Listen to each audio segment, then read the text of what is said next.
আসসালামু আলাইকুম, welcome to my page free time Mizan. আমি মোহাম্মদ মিজানুর রহমান মিজান।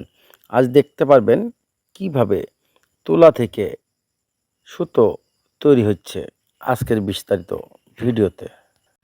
বিশেষ করে ভিডিওটি সম্পূর্ণ ধৈর্য সহকারে দেখবেন, না টেনে। ভালো লাগলে একটু লাইক কমেন্ট করে শেয়ার করবেন, সবাইকে দেখার সুযোগ করে দিবেন। দেখতেই পাচ্ছেন সুতোগুলো এটা হচ্ছে প্রথম অপশন। এটা ব্ল্যাঙ্কেট, এটা দিয়েই তুলোগুলো যায়, যাওয়ার পরে সুতো তৈরি হয়। এই তুলোগুলো যাইতেছে, দেখতেই পাচ্ছেন।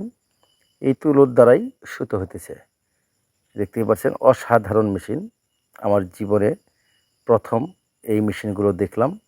এই জন্যই আমি ভিডিওটি করলাম আপনাদেরকে দেখানোর জন্য। দেখতেই পাচ্ছেন কত সুন্দরভাবে ঘুরে ঘুরে পেঁচিয়ে পেঁচিয়ে সুতোগুলো একদম একবারে পেঁচানো হচ্ছে। আপনারা হয়তো এই মেশিনগুলো কেউ কখনো দেখেননি। যারা দেখছেন তাদেরকে অনেক অনেক ধন্যবাদ। আর যারা দেখেননি আমার ভিডিওটি দেখবেন। এই ভিডিও দেখলে অবশ্যই কিছু অভিজ্ঞতা হবে কিভাবে তুলো থেকে সুতো হয়, সুতো থেকে কাপড় হয়। আপনারা এই ভিডিও দেখলে বুঝতে পারবেন। বিশেষ করে ভিডিওটি একটু শেয়ার করবেন।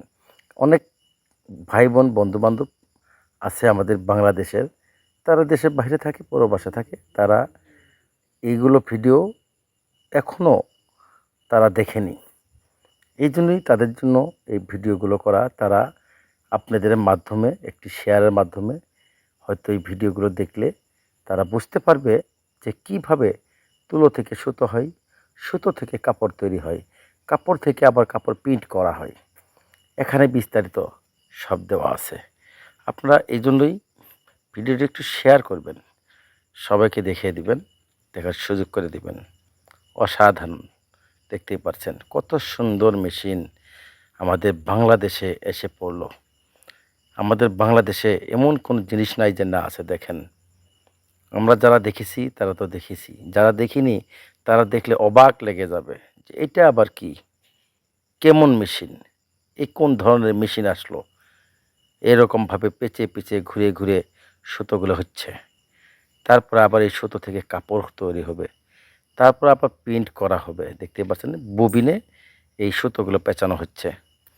যে যেখান থেকেই দেখছেন ভিডিওটি কেমন হয়েছে অবশ্যই কমেন্টে মতামত জানাবেন। সবাই ভালো থাকবেন, সুস্থ থাকবেন।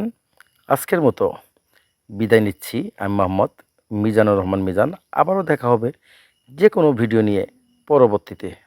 আল্লাহ হাফেজ।